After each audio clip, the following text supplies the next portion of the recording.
All right, we live in a day of hypersensitivity. It is not just a day of heightened social conscience so that we don't denigrate certain groups of people, we don't use certain expressions that are considered to be offensive. That's positive. We can become more sensitive to certain things. It's positive when we realize that ways of speech we've had can be considered denigrating and insulting, and it's legitimate and it's a real concern. That's positive. But we live in a day of hypersensitivity, a day when if a faculty member, a male faculty member, tells a female faculty member, hey, that's a great outfit you're wearing today. That really suits you well. That could be considered a microaggression because he is now putting her looks above her ability to teach. If you talk to a colleague and say, hey, how about playing a round of golf one day next week during vacation? That could be a microaggression because that person might not be able to afford a round of golf, and on it goes. And you have safe spaces now where people can go so they won't be offended by particular ideas. I am joined by Dr. Everett Piper. He is the president of Oklahoma Wesleyan University. He has an article dealing with some of these issues, but he has been an outspoken critic of a lot of the political correctness in recent years. Dr. Piper, it's a joy to have you on the line of fire. Dr. Brown, my pleasure. Before we get into details, how long have you been involved in higher education?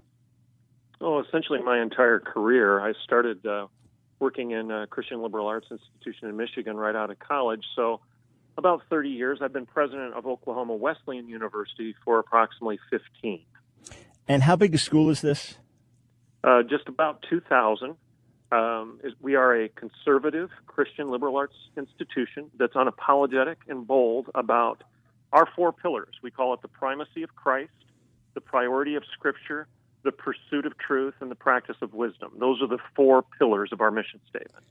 And how would you say your four pillars compare with the philosophy of education that was held by Harvard and Yale and these other schools in the early days of America?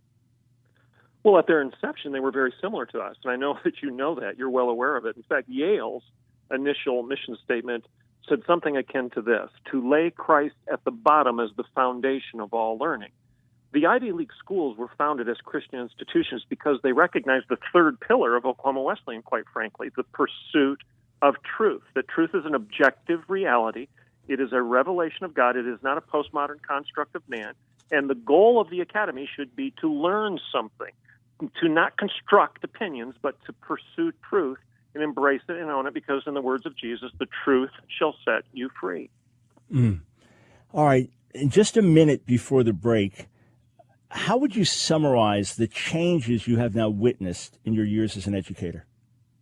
Well, the academy has abandoned the pursuit of truth. We now celebrate tolerance rather than pursuing what's true. We now teach what's common, i.e. Common Core, rather than engage in excellent education. We're more interested in money, teaching the kid how to get a career, than we are in teaching a student what it means to be moral, a moral society, and moral people. We've abandoned the classical liberal arts. The liberal arts was established, let's go back to Oxford, in 1100 AD, to liberate us, to give us an education for a free man and a free woman and a free culture, recognizing that liberty and that liberation, classical liberalism, if you will, was truly the conservation of time-tested truths of God. Today, the conservative is much more classically liberal, if you will, than the progressive left, because we believe in liberty and liberation and justice and goodness, and we realize that, as C.S. Lewis said, you can do no measuring without a measuring rod outside of those things being measured. Incredible. Incredibly clear.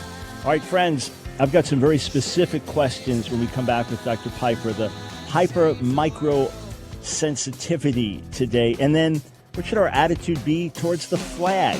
We'll be right back.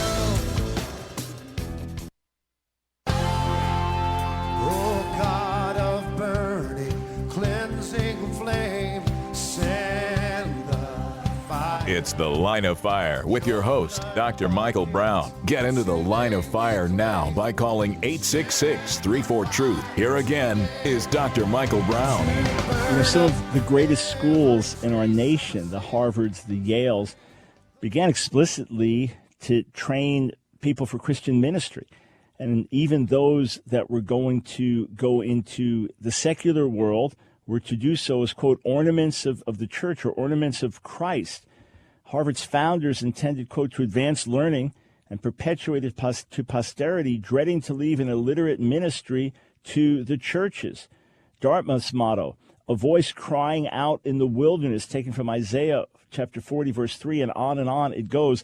I'm speaking with Dr. Everett Piper. He is president of Oklahoma Wesleyan University. And I have to say, with no flattery intended in any way, that among university presidents, chancellors, leaders, he is one of the most bold and outspoken in the nation. Dr. Piper, what is your take on this new development with microaggressions, trigger warnings, safe spaces? You're an educator. You have an environment that is overtly and unashamedly Christian, so you do have a point of view that you're getting across on the campus. But what's your take on what's called the Snowflake Rebellion of 2015? Well, point blank, Dr. Brown, it's nonsense. It's just pure nonsense. It makes no sense. It completely abandons the rational, the logical. It abandons the pursuit of truth, and it replaces it with emotion and hyperbole and exaggeration. It makes no sense. And frankly, it's the chickens are coming home to roost. It's our own fault. And when I say our, it's our culture's fault. It is the academy's fault. We have created this monster. We've taught kids for some let's just say 20, 30, 40 years, that it, quote unquote, doesn't matter what you believe as long as it works for you, that it's all about self and selfishness, self-actualization, if you will. We have created self-absorbed and narcissistic students by teaching self-absorption and narcissism. Richard Weaver told us in 1948 in his seminal work that ideas have consequences. What was his point? Ideas have consequences. All ideas bear fruit, and a good idea bears good fruit, and a bad idea bears bad fruit. Like our mothers and grandmothers told us, garbage in and garbage out. We've been consuming ideological carcinogens for some 40, 50 years, and now we're surprised that we've got ideological cancer of the heart, mind, and soul. We've got to recognize that it's only in pursuing truth, the truth that shall set us free. Veritas, still emblazoned on Oxford's logo and symbol. Veritas, Latin for truth, is the objective of the academy, not your opinion. At Oklahoma Wesleyan, I don't pat you on the back when you graduate and say, congratulations, you've got a degree in opinions. I hope you've actually learned something that was true and right and just and real as a result of going to school here, not that you just got your own little opinion. That would be an insult to you and your kids if that's all you got out of Oklahoma Wesleyan, because an opinion always leads to bondage and slavery. And I'll take a breath here. An opinion always leads to bondage and slavery. Pol Pot and Mao and Robespierre and Stalin and Chavez and Hitler and Mussolini, all the despots of history had opinions, and it did not end well. But truth sets us free. What if someone comes back and says, well, you're doing the very same thing. You've got your Christian opinions, and you're trying to impose them and just raise up an army of crusaders. So what are you doing differently than these other schools are doing? How would you respond?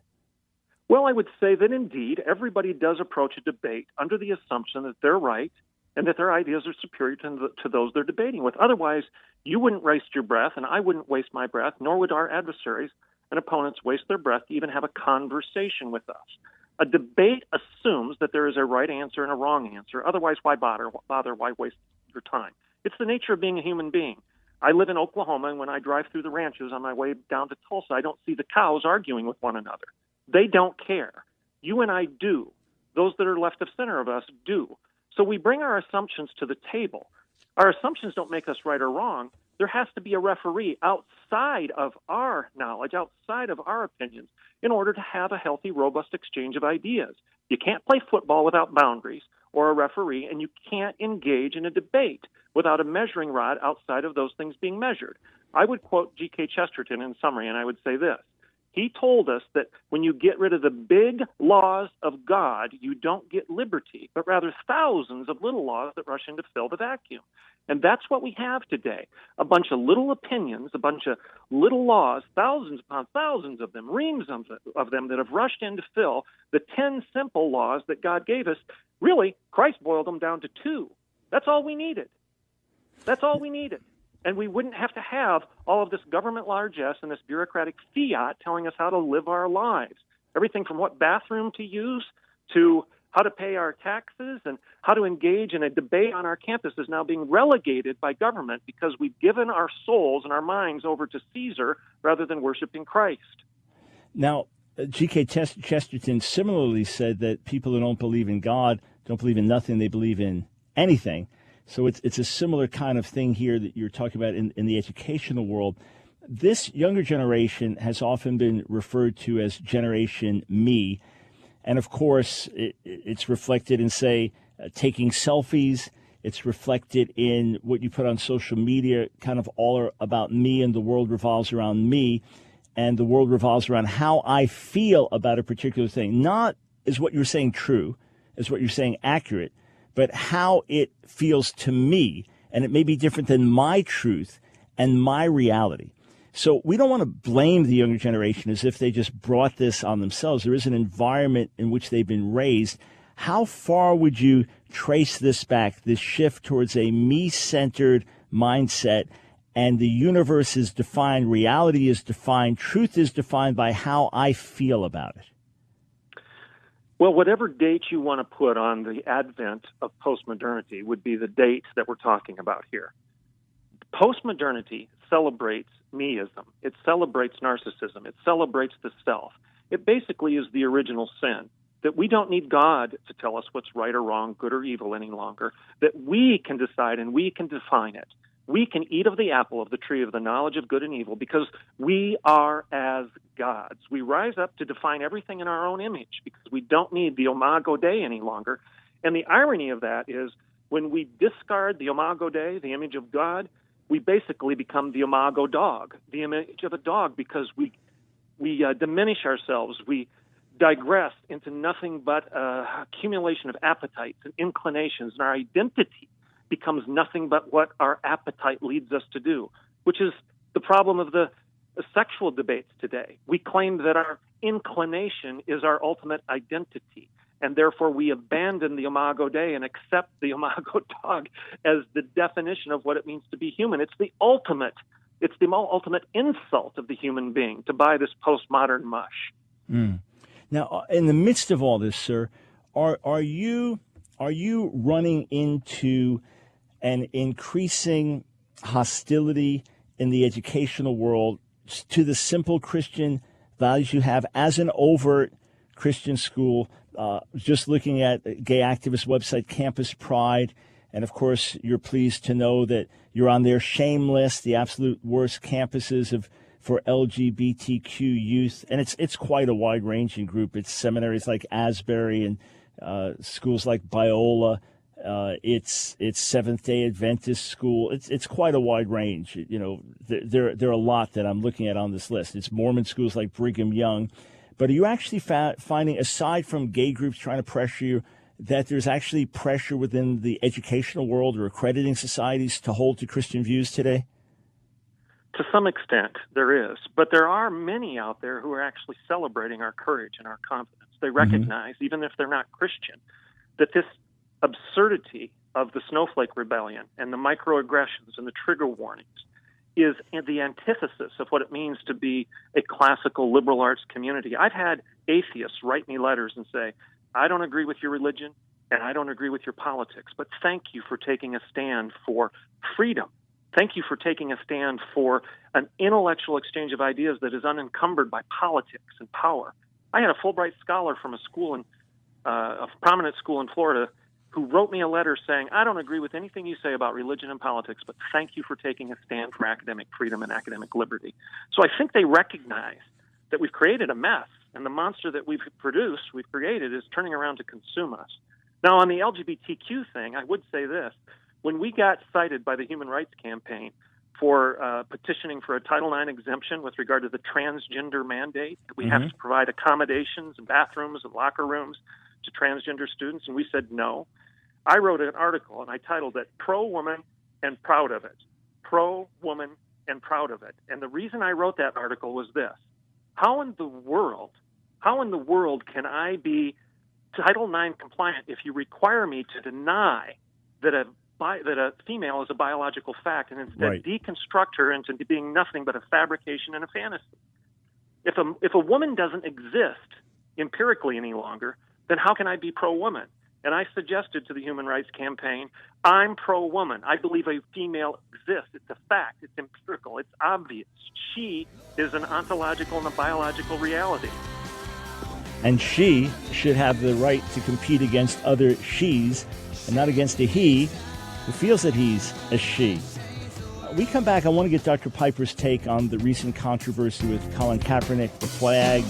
How should we relate to the American flag? I'm speaking with Dr. Everett Piper. He is the president of Oklahoma Wesleyan University, and he has rightly said that this is not a daycare, this is a university. My feelings are hurt. Well, then you need to be in the nursery, not at the university. If the professor challenges your views, if a student expresses something that you differ with, then you don't have a tantrum over it. You engage it. That's what you do at the university. I went to all secular schools, got my bachelor's from Queens College and master's and PhD from New York University, and I did not study with a single person that believed what I believed, and some were quite hostile. And that's helped me to grow. It was challenging, but it helped me to grow. But whether they hurt my feelings, that was the last thing on their mind. Dr. Piper, quite a day we're living in. I've written an open letter to NFL quarterback Colin Kaepernick, and then followed up with another article on separating the value of Black lives from the Black Lives Matter movement, talking about some of the mixture and the negative radical element that's in some of these things, that's informing some of these things. But what was your whole take, again, as an educator, a Christian educator, as an American? Our history is far from perfect. We're far from perfect as a nation today. You also know what's made us great is biblically based principles to the extent they've been incorporated into our country's history. What was your own take on this, and what should our attitude be towards the flag? Well, my take is this. Oklahoma Wesleyan is a university. We are not a diversity. We celebrate unity. We celebrate the oneness of the body of Christ. We do not even permit, by policy, any student organizations that celebrate division. We do not allow ourselves to start labeling people by virtue of race or by virtue of inclination, if you will. We do not participate in that because it's the oneness of the body of Christ that should be celebrated. You don't cut the baby in half and expect it to continue to live. You've got a dead baby. Likewise, you don't create a diversity rather than a university and expect to have unity and selflessness.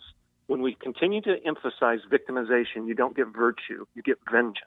And that's what we have right now. Victimization produces vengeance, not virtue. And with regard to the flag, I would say this, Dr. Brown. Our flag and our national anthem represent an ideal. It's our purpose. It's our mission as a nation. It's an objective good, if you will, to be pursued, just like truth, like I've been talking about. It's the glue that binds us together, the goal of one people, a united state. It's akin to the yard markers, if you will, on the sidelines in the field of play, the ideals that make it possible to play the game. You can't play football unless there are boundaries and referees, and no player wants it to be a free-for-all with everyone to himself. You must have fences if you want to have freedom, and like Chesterton said, you've got to have law if you want to have liberty. And Kaepernick should be celebrating the flag rather than disparaging it. Without it, he and all of his buddies would be subject to the rule of the gang, like Horowitz told us, the rule of the gang or the tyranny of one, to the capriciousness of power that comes with mob rule or a madman. His concerns would fall on deaf ears if there's no anthem or no referee to appeal to. The ideal represented in our flag and in our anthem in America is what gives this man greater freedom and happiness rather than haplessness than was ever dreamed of by any generation or any country or culture that preceded him. So the ideal of the American flag is what he should be celebrating because of what it has given him rather than what it has taken away from him. Mm. And if you summarize, someone said, you got a minute, what is it that makes America great? Obviously, we have our flaws, but to the extent we are a leading country in the world and an exceptional country in world history, if you had to boil it down, what does it boil down to? That we have been endowed by our Creator with certain unalienable rights. We recognize that our rights do not come from government. They do not come from man.